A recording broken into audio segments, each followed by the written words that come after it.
wabarakatuh. Perkenalkan, nama saya Faizi Zai Abadi dari Institut Studi Al-Quran dan Ilmu Keislaman Sunan Penanaran. Di sini saya akan mengkaji kitab Kifayatul Azkiya karangan Syekh Abi Bakar Syatta Ad-Dimyati. Saya di sini akan menjelaskan dua materi dalam kitab tersebut, yaitu adab makan dan adab tidur. Bismillahirrahmanirrahim. Nah, jadi di kitab ini itu berbentuk nadom, penjelasan dari nadom. Nah, pada adab makan ini kita akan pertama menjelaskan adab makan.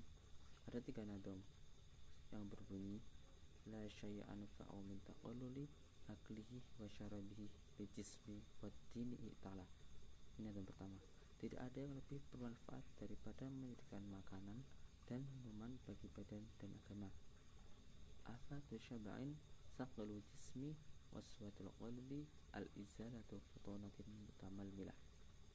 Karena dampak kenyang adalah beratnya tubuh, kerasnya hati, menghilangkan kecerdasan. Lalu tataifu jismi an ibadati rabbih jalbun naumin fahdarunhu wa'bihilah. Melemahkan tubuh dari ibadah Tuhannya, menarik tidur, maka hindarilah. Nah, pada ini secara arti sudah tergambarkan dengan jelas.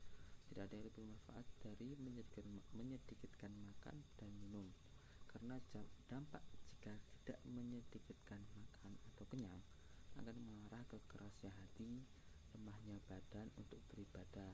Lemahnya badan untuk beribadah itu yang dimaksud ialah malas dalam beribadah dan menghilangkan kebiasaan. Terlalu berlebihan pada makan tentu jelas sekali efeknya ke tubuh, dan digambarkan pula jika kebanyakan makan akan mengurangi usia. Maksud mengurangi usia ini adalah jika kita banyak makan, tubuh akan terasa lemah dan nikmat untuk merebahkan badan alias tidur. Dan jika terlalu banyak tidur, maka hal-hal yang seharusnya akan terbuang sia-sia karena tidurnya melebihi kadarnya. Kesia-siaan ini yang menjadi istilah mengurangi usia, dikarenakan percuma saja jika kita berumur panjang tapi waktu yang dihabiskan hanya untuk tidur.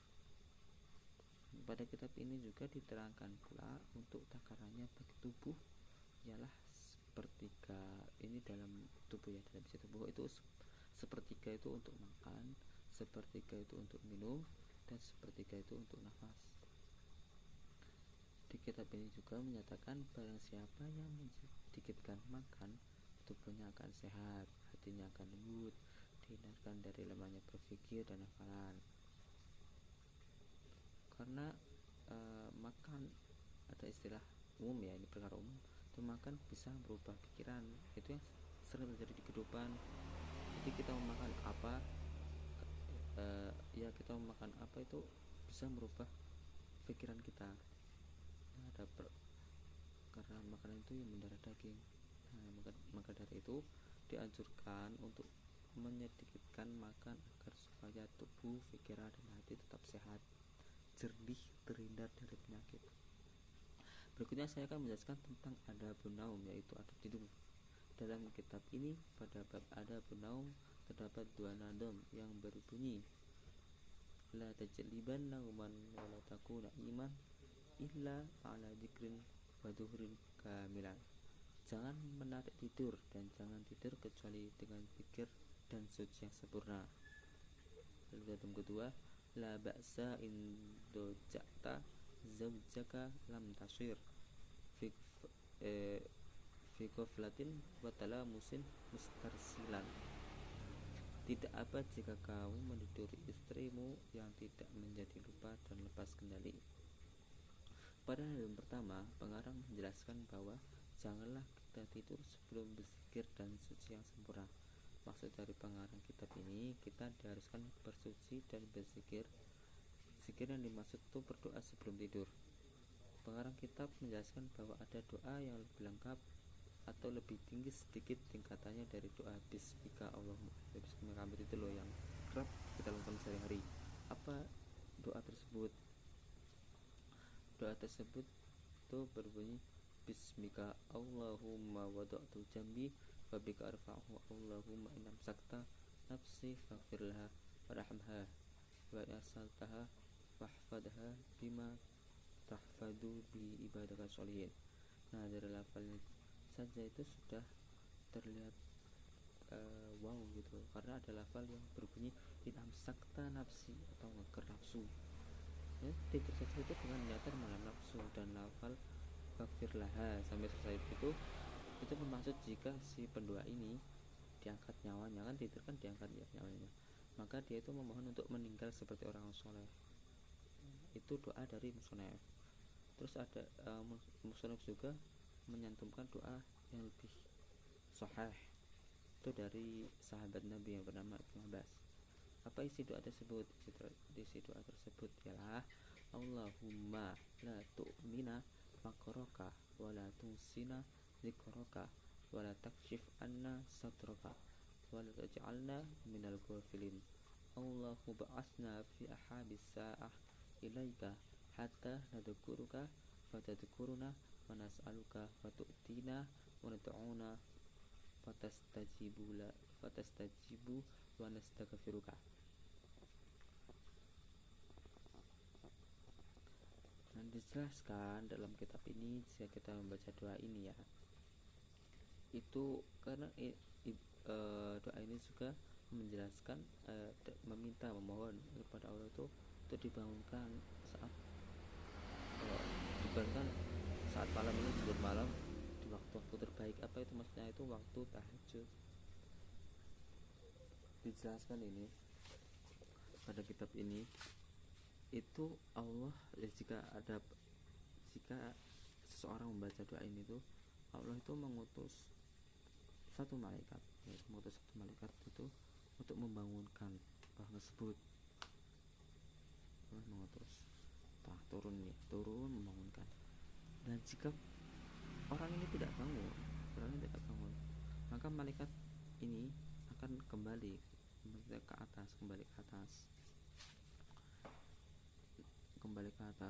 Nah, Allah akan mengganti malaikat. Jadi ada malaikat lain yang menggantikan untuk membangunkan ini. Nah, jika malaikat yang digantikan ini tidak juga bisa membangun orang tersebut, nah malaikat ini akan kembali lagi dan mengajak malaikat pertama yang diutus tadi ya, malaikat pertama untuk membangunkan orang ini.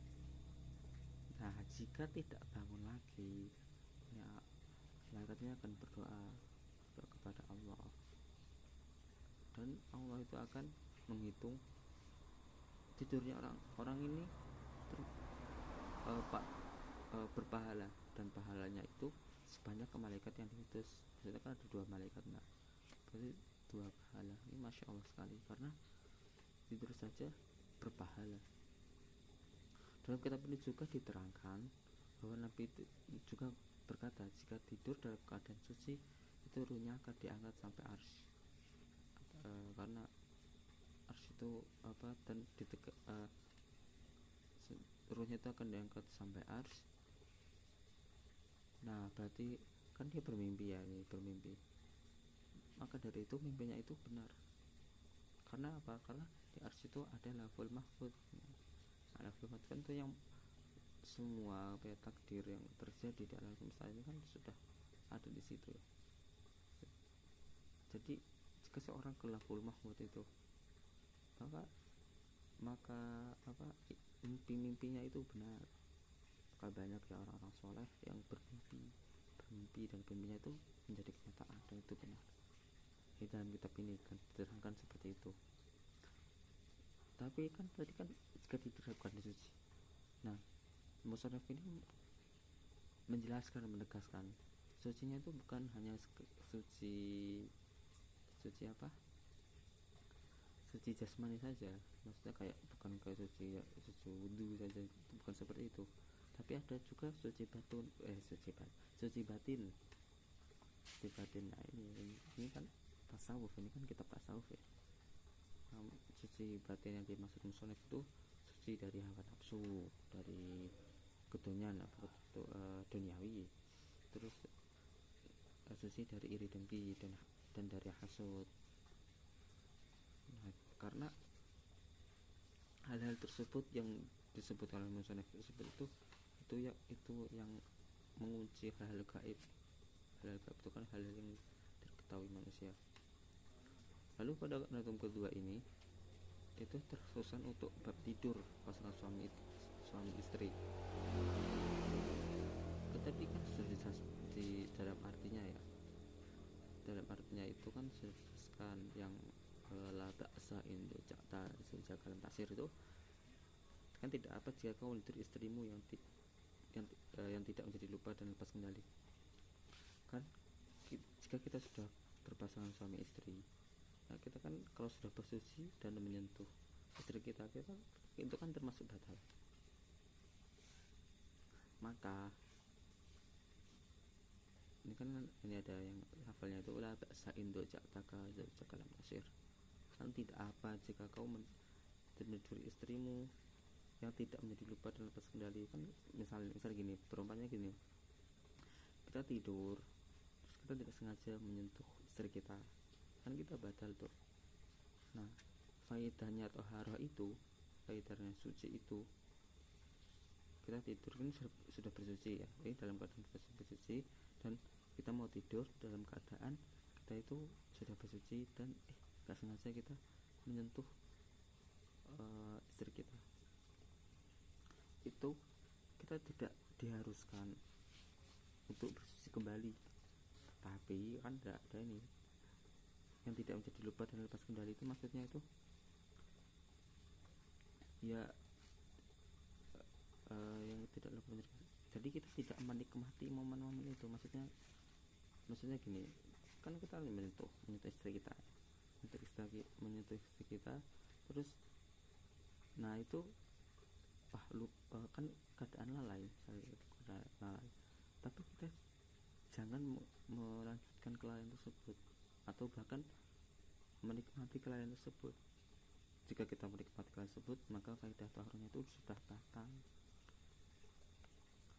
Tapi jika itu dalam kelalaian dan tidak dilanjutkan lagi, nah faedahnya taharahnya itu masih ada.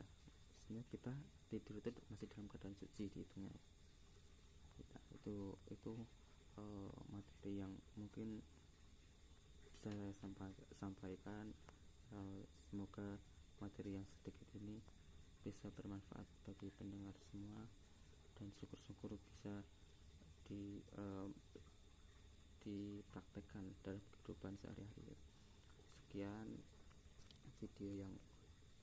Sekian yang bisa saya sampaikan, kurang lebihnya dimaafkan. Assalamualaikum warahmatullahi wabarakatuh.